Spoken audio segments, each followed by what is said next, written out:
everybody, it's Anthony Couch, a guitarist on YouTube. Today's video is all about Joe Satriani.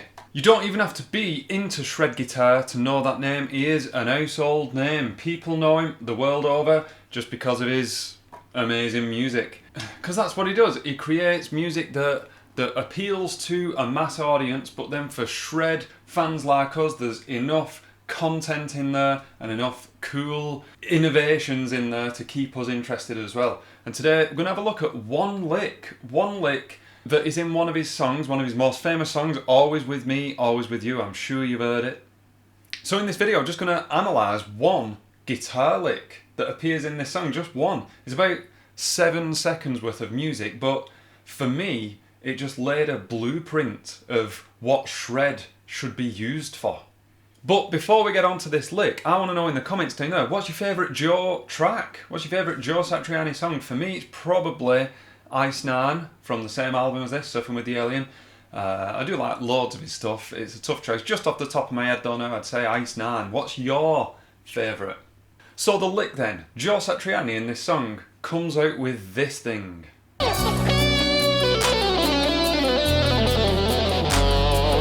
And this lick, if we're going to analyse this lick, in fact, if we're going to analyse any lick, we first of all have to know the chords that are going on underneath it. The chords underneath this, give or take a few extensions, are B minor, E minor, F sharp major. And that is really, really important. Anyone who takes lessons with me, shred lessons, will know that I'm all about outlining chords, playing shred, but always with a mind to knowing where you are over a chord progression. And I think that's what Joe Satriani is doing here. I mean, fair be it from me to put words in his mouth. He might think I'm talking complete rubbish, but I don't care, because that's the best thing about music theory and analysing music theory. Even if I'm wrong, I'm still getting something out of it, and hopefully you are too if I bring stuff like this up. Anyway, let's get on to this. So, he plays this lick.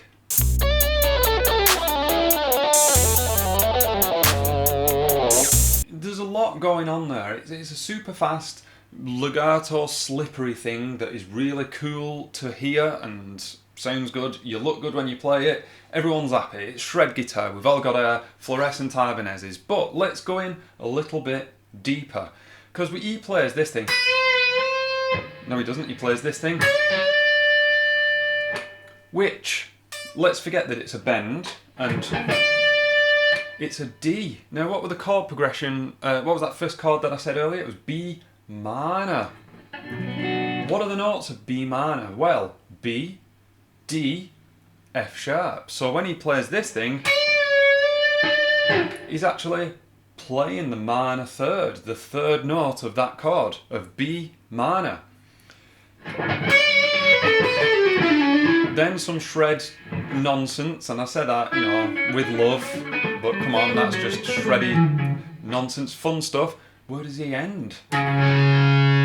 C sharp. Now, what was the chord progression?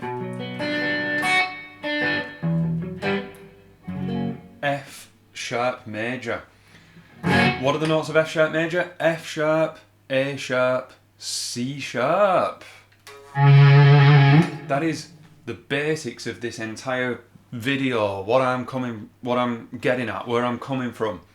That he's got this chord progression of 3 chords, B minor, E minor, F sharp major. He starts with an emphasis on the third note of the B chord, the B minor chord, and ends on another target note. Lands on C sharp. And target note, I think that's a nice phrase to use to get you into that mindset of thinking about not so much the shreddy, widdly stuff in between, but where you start and where you end. Where do you want to emphasise? What chords do you want to emphasise? In this case, Joe Satriani wanted to emphasise the first chord, the second chord, the third chord. That E minor chord in the middle, that just had all this, which you could have changed. Let's I'm going to be bold now. I'm going to rewrite one of Joe Satriani's greatest licks. So when we listen to what he's actually doing there,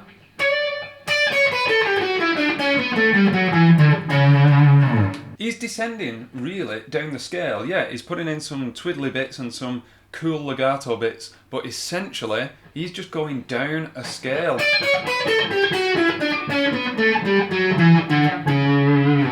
Here's how that sounds over the backing track.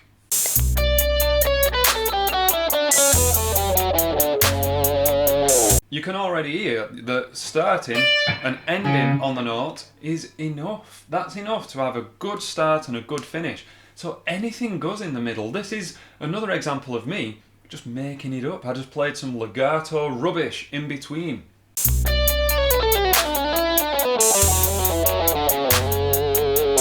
So how do we push this further? Really, you know, I'm being really bold here. I'm not trying to write it better than Joe. Of course not. The internet would kill me for claiming such outlandish claims. No, I'm just getting the ball rolling on some theory chat. It's content in it. Anyway, what about those target notes but going higher? We've got D there, but then we don't have to end on that as a C sharp. We could end on that high C sharp. This is what this sounds like, and I went deliberately with an Yngwie lick to outline this.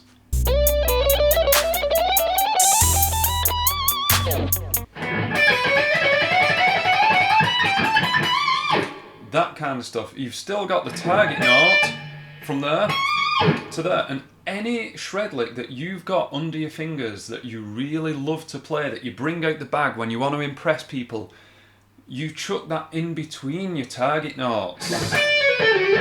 All the different things. Here's another example.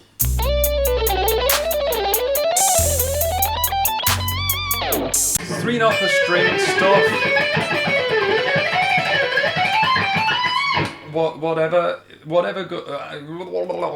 Whatever you want to do is gonna sound good as long as you're in key. And as long as you've got your target notes in mind, it keeps you on track with your own songwriting. What about this one? We know that the chords are B minor, E minor, F sharp major, really forgetting that E minor, that's where all the fun stuff starts. All the cool stuff. The notes go by so quickly that it really doesn't matter what goes on in there. But what about if we outlined different notes of the chord? It doesn't have to be D followed by C sharp. What about if we outlined the root note of chord 1, so B, and then the major third of the F sharp chord, so no longer outlining the fifth, which was C sharp, but outlining A sharp instead. So then a really good process to do that is to just play what I've just played there, just going down the scale. I really like the way that sounds anyway. Here's how it sounds over the backing.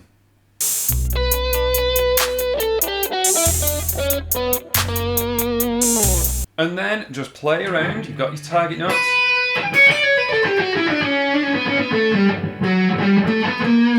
And mess about and see what you can come up with. This is what I came up with, outlining those two different notes but of the same chords.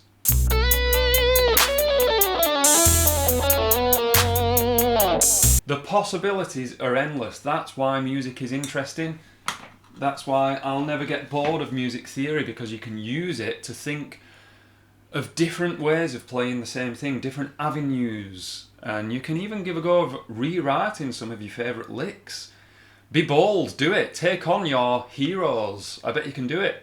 I want to know down there what your favourite Joe Satriani song is.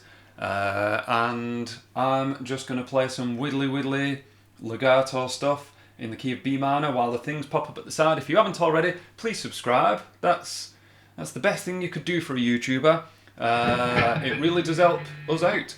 And thank you very much. I'll see you in the next video.